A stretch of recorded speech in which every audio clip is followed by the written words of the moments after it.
Өнөөдөр 2017 оны 4 сарын 6-ны өдөр манай аймгийн иргэдийн төлөөлөгчдийн хурлын тэргүүлэгчдийн ээлжид хуралдаан хурлдлаа.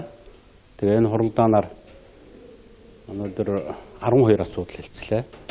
Тэгээ энэ 12 асуудал дотор бол манай аймгийн иргэдийн төлөөлөгчдийн хурлын ажлын албаны бүтцтэй холбоотой за аймгийн эдийн засгийн гол салбар болсон хөдөө аж ахуйн салбартай холбоотой мөн одоо нийгмийн салбар дотроос бас энэ залуучуудын талаар баримтлах бодлоготой холбоотой мөн манай аймгийн эдийн засгийн нийгмийн одоо салбарт олон жил өрөвдөлтөй ажилласан аймгийнхаа одоо бас зарим тэргүүний хүмүүсийг Монгол улсын төрийн дээд одоо медаль тодорхойлох тухай зэрэг ийм 12 асуудлыг хэлцлээ.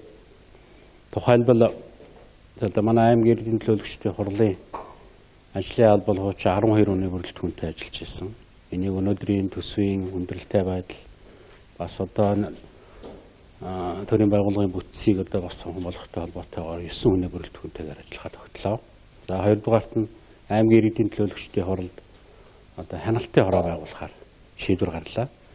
Энэ хяналтын хорооны гол зорилго бол одоо манай аймгийн хэмжээнд орон нутгийн хөгжүүлэх сан гэдэг бас нэлээд олон 100 сая төгрөгийн хөрөнгийг хөрөнгө оруулалтын хэлбэрээр зарцуулдаг юм сан байдаг.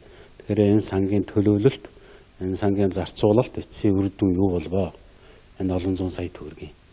Энд одоо хяналт хийх тийм хороог манай аймгийн иргэдийн төлөөлөгчдийн хурлын төлөөлөгчдийн бүрэлдэхүүнтэйгээр байгуулад тэгээ энэ хяналтын хорооны ажиллах журмыг одоо бас шинээр баталж гаргахаар ингээд тогтсон. За хөдөө аж ахуйн салбар дотроос ер нь мал аж ахуй газар тариалангийн талаар хоёр чухал асуудлыг хэлцэж шийдвэр гаргасан. Нэгдүгээрт бол манай аймгийн хэмжээнд одоо энэ мал аж ахуйн талаар баримтлах бодлого. Тухайлбал Монгол мал хөтөлбөр төрөөс мал аж ахуйн талаар баримтлах бодлогыг хэрэгжүүлэх хөтөлбөр гэдэг томоохон бичиг баримтыг хэлэлцэж батллаа. За энэ асуудлыг манай аймгийн хүнс хөдөө аж ахуйн газар боловсруулж оруулсан. Маш одоо чанартай боловсрогдсон ийм бичиг баримтыг аймгийн хурлын тэргүүлэгчдийн тогтоолоор батллаа. Тэгэхээр энэ хөтөлбөрийн хүрээнд ерөөсөө манай аймгийн хэмжээнд одоо энэ чинь бараг 4.7 сая 5 сая орчим малтай болоо тэ. Тэгэхээр энийг бас олон малчин байгаа. Тэгэхээр нэгдүгээр малын талаар, хоёрдугаар малчтын талаар одоо ямар бодлого баримтлах юм бэ? Одоо жишээлбэл бэлчээрийн асуудал хүнд байна. Мал амлигийн асуудал хүнд байна. Мал үржлийн асуудал хүнд байна. Мал аж ахуйгаас гарч байгаа бүтээгдэхүүнийг яаж борлуулах вэ? Гэтэл маш олон чухал асуудлыг одоо энэ бодлого хөтөлбөрийн хүрээнд шийдэхээр боллоо. За дараагийн асуудал одоо яг 4 сар гараад манай аймаг одоо хаврын тариалт ажил эхлэх гэж. Манай аймаг бол улсын хэмжээнд одоо томоохон газар тариалангийн бүс нутаг. За өнөөдөр манай хүнс хөдөө аж ахуйн газараас оруулсан хаврын тариалтын бэлтгэлийг хангасан дүнгээс үзэхэд бол хэрхэн хангав гэсэн дүнгээс үзэхэд бол яг өнөөдрийн байдлаар бол манай Төв аймгийн хувьд бол тариалтын бэлтгэлийг үндсэндээ нэлээд чамбаа хангасан байна. Өнгөрсөн 4 жилийн байдлаар ингэж тариалтын бэлтгэлийг яаж хангах вэ, хэрхэн хангах вэ гэд сум аж ахуйн нэгжүүдээр ингэж дүгндэг бүгдийн мэдээлэл авч нэгтгэдэг бодлогоо боловсруулдаг юм бас нэлээд хомсхон байсан юм байна. Тэгэхээр яг одоо өнөөдрийн байдлаар манай аймагт бол бүх тооцоо судалгаагаа гаргасан байна.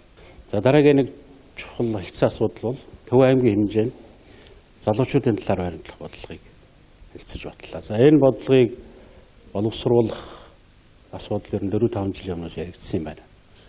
Тэгээд нэлээд хугацаа алдсан.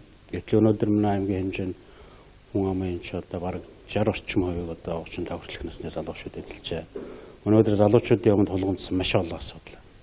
Хамгийн эхлээл одоо энэ ажил үйлдлийн асуудал байна. Энэ залуучуудлын ёс зүйн асуудал, хүмүүжлийн асуудал, энэ чөлөө цагийг яаж өнгөрөөх юм, залуучуудын боловсролын асуудал, эрүүл мэндийн асуудал. Энэ бүгдийг бол манай аймгийн намгын газрын нийгмийн хөгжлийн хэлтс, гэр бүл хүүхэд залуучуудын хэлтсээр төвлөрүүлээд олон залуучуудаас санал асуулга, сошиал хэлбэрээр санал асуулга аваад энэ чиглэлээр үйл ажиллагаа явуулдаг төрийн бас байгууллагатай хамтраад бас одоо чамбаа тийм бодлогын төслийг оруулж ирсэн. Ингээд тэргүүлэгчтэй хэлцээд энэ залуучуудын талаар баримтлах бодлогыг батллаа. За энэ дотор бол одоо залуучуудын нийгмийн оролцоо, залуучуудын эрүүл мэндийн боловсролын асуудал, залуучуудын яг боловсролын асуудал, залуучуудын хөдөлмөр эрхлэлтийн асуудал, залуу малчдын асуудал гэдэг маш олон одоо чиглэлээр энэ залуучуудын талаар ямар одоо үйл ажиллагааг төрөөс явуулах вэ? Залуучуудын оролцоотой ямар одоо ажлыг зохион байгуулах вэ гэдэг ийм хөтөлбөрийг одоо баталсан 20 он хүртэл хэрэгжинэ. За хуралдаа нарын хэлтсэн 12 асуудлын дотор одоо төрийн дээд одон медаль, төрийн шагнал тодорхойлох тухай асуудлыг хэлсэн. 24 хүнийг төрийн шагнал тодорхойлохоор боллоо. Тухайлбал Монгол Улсын хөдөлмөрийн Баатар цолд аймгаасаа одоо нэртэй малчин, Эрдэнэ Санцмын малчин ямдарж байгааг, Монгол Улсын гавьяат малчин ямдарж байгааг, гавьяат механикжуулагч, цол жаргалантын одоо тариаланч механикжуулагч Болдбаатарын гавьяа жүжигчин цолзаал, тэгээд Лимнэн гавьяаны Улаандүг Одонгоор гэдэг ийм 24 хүнийг одоо шагнахаар хэлэлцээд тэгээд ерөнхийлөгчийн хамгаалах газарт уламжлахаар тогтлоо.